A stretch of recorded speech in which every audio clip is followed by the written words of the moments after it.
नमस्कार मित्रों, मैं आपका दोस्त सुमित दहिया एक बेहद ही संवेदनशील मुद्दे पर आपसे आज अपने विचार साझा करूंगा।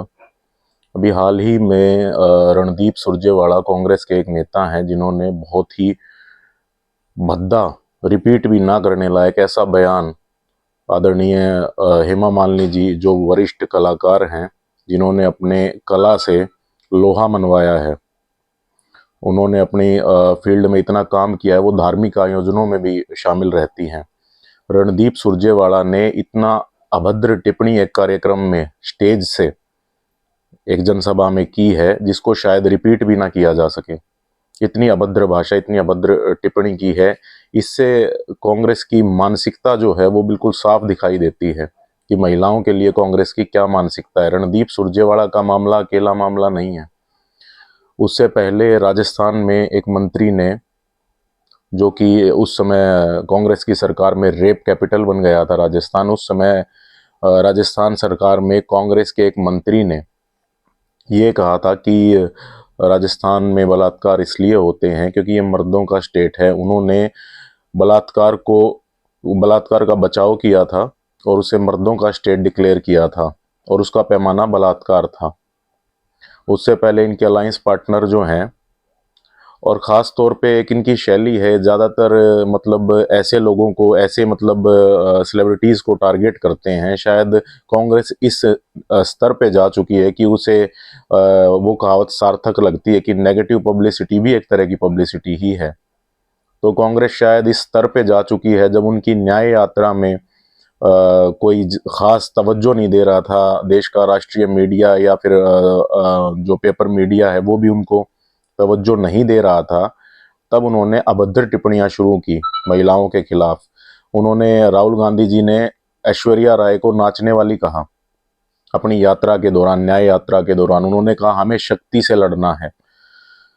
एक तरफ जो है भारत की केंद्र सरकार, हमारे प्रधानमंत्री नारी शक्ति वंदन अधिनियम नाम देते हैं। आने वाले समय में महिलाएं लगभग 33%, हमारे जो सबसे बड़ी पंचायत है, हमारी लोकसभा, राज्यसभा और विधानसभाओं में बैठेंगे, जो सबसे बड़े हमारे जो है ना सदन है, उनमें महिलाओं का इतना बड़ा प्रतिनिधित्व होगा। और राहुल गांधी जी जो हैं वो टिप्पणी करते हैं कि हमें शक्ति के साथ, शक्ति के खिलाफ लड़ना है।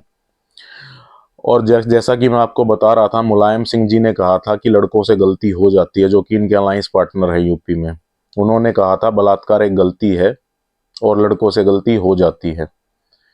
उनके अलावा इनके अलायंस पार्टनर ही समाजवादी पार्टी से आजम खान ने भी एक भद्दा से भद्दा बयान दिया था जब उन्होंने जया प्रदा के लिए, जब जिसको वो अपनी मुंह बोली बहन भी मानते थे, उसके बारे में, जया प्रदा जी के बारे में कहा था कि मुझे तो पहले से ही पता था, जनसभा में मुझे तो पहले से ही पता था कि इनका अंडरवियर खाकी कलर का है, खाकी रंग का है। इतना अभद्र, अशोभनीय, जिसकी कितनी भी निंदा की जाए, ये इनके बयान हैं। इनकी जो प्रवक्ता है सुप्रिया श्रीनेत, वो कहती है मेरे अकाउंट को हैक कर लिया गया, मुझे पता ही नहीं मेरे अकाउंट से किसने कंगना रनावत जी के बारे में अभद्र टिप्पणी कर दी, जिसमें उन्होंने कहा था मंडी में क्या भाव चल रहा है। चाहे हेमा मालिनी जी हो, चाहे कंगना रनावत हो, चाहे ऐश्वर्या राय हो, चाहे जया प्रदा हो, और सिलसिलेवार आप इस चीज को देख सकते हैं, सिलसिलेवार और पीछे जाते जाइए और देखते जाइए। शाहबानो के केस में सुप्रीम कोर्ट का फैसला राजीव गांधी जी की सरकार ने पलट दिया। एक बुजुर्ग महिला, एक बुजुर्ग मुस्लिम महिला को दिए गए 180 रुपए जो मेंटेनेंस के थे, वो कांग्रेस हजम नहीं कर पाई। उन्होंने कुछ चंद जो है ना उलेमा या मौलवियों के दबाव में वो फैसला जो है ना पलट दिया सुप्रीम कोर्ट का। और ऐसा नहीं है कि ये केवल फिल्मी जगत की महिलाओं तक सीमित है ये बात। जो बहुत ताकतवर महिलाएं भी हुई हैं, उनको भी इन्होंने दबाने का प्रयास किया है, यहाँ तक कि मारने का भी प्रयास किया है। अगर आप जाएंगे, आप गूगल पे सर्च करेंगे तो Mayawati UP state guest house कांड, आपको बड़ा फेमस एक उस समय का वो मिलेगा, आप सर्च करके देखिए। ये बात मैं बता रहा हूँ 2 जून 1995 की। 2 जून 1995 को यूपी स्टेट गेस्ट हाउस में मायावती जी को, जो एक दलित महिला भारत के सबसे बड़े सूबे की सबसे ताकतवर मुख्यमंत्री के रूप में उभरी, और उनको जान से मारने की कोशिश की गई यूपी स्टेट गेस्ट हाउस कांड में। जयललिता जी की साड़ी फाड़ दी गई विधानसभा में। विधानसभा के अंदर से जब वो बाहर निकली तमिलनाडु में, तो उनकी साड़ी फटी हुई थी। डीएमके के उस समय के नेताओं ने ये विधानसभा के अंदर एक महिला के साथ उनका व्यवहार था। और एक महिला मुख्यमंत्री संदेश खली की हजारों महिलाओं का न केवल उत्पीड़न होता हुआ देखती हैं, बर्दाश्त करती हैं, बल्कि उस उत्पीड़न करने वाले व्यक्ति का बचाव भी करती हैं।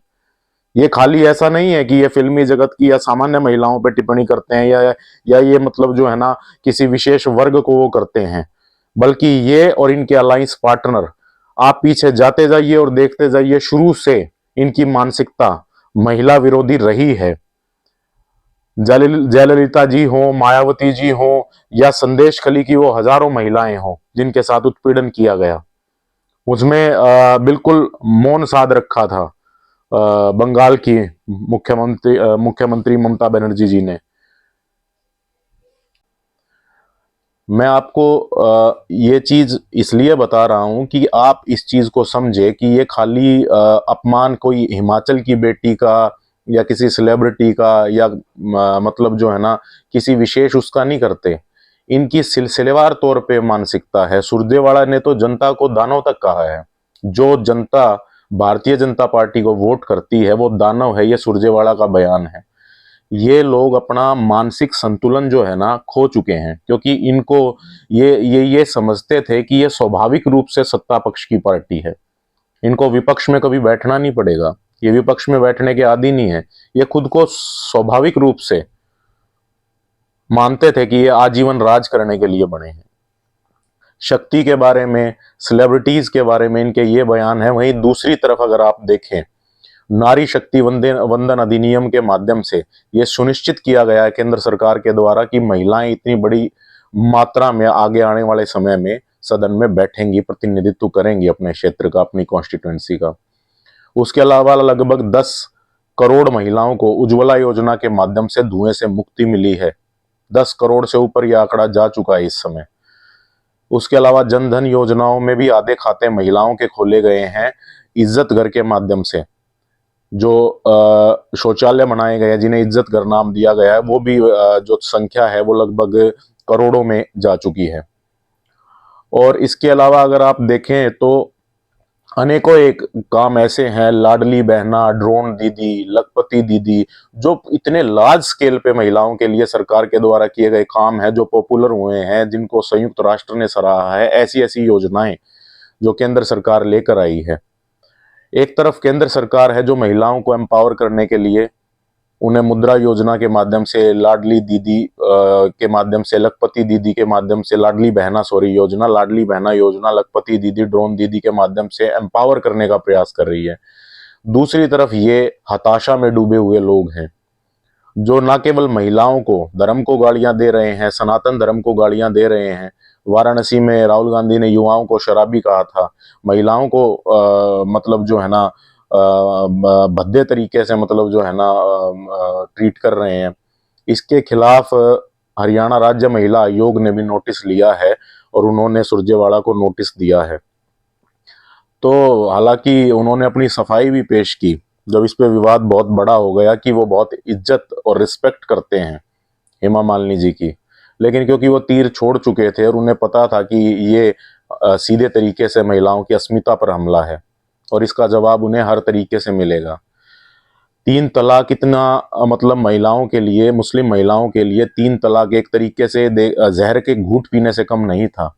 जो 7 दशक पुराना, जिससे मतलब जो है ना महिलाएं मुक्ति चाहती थी, वो आने के बाद केंद्र सरकार ने, मोदी जी की सरकार ने 3 तलाक से ऐसा कानून जो बना के मुक्ति दी है। 3 तलाक अब आपको ज्यादातर ये सुनने में नहीं आता होगा कि 3 तलाक के माध्यम से किसी महिला का उत्पीड़न हुआ या अत्याचार हुआ। अब आप ये आमतौर पे नहीं सुनते होंगे। तो ऐसे ऐतिहासिक फैसले और ऐसी नीतियां बनाई गई जो महिलाओं को मद्देनजर रखते हुए, महिलाओं को केंद्र में रखते हुए, महिलाओं को एम्पावर करने के लिए सरकार ने ऐसी नीतियां बनाई। मेरा मकसद ये है कि आप इन चीज़ों पे विचार करें, आप इन चीज़ों पे विचार करें, आप इन लोगों की मानसिकता को पहचानें, किस तरीके से ये मतलब जो है ना मतलब हताश और निराश हैं, किस तरीके से ये मतलब इनके बयानों में साफ झलकता है कि किस तरीके से लोग हताश और कितना हताश ये हो चुके हैं। तो आपने मुझे बहुत ध्यान से सुना, बहुत धन्यवाद। बस मेरा प्रयास है कि आप इन चीज़ों पे विचार करें और फिर कोई मतलब निष्कर्ष या निर्णय तक आप पहुंचे। बहुत बहुत धन्यवाद।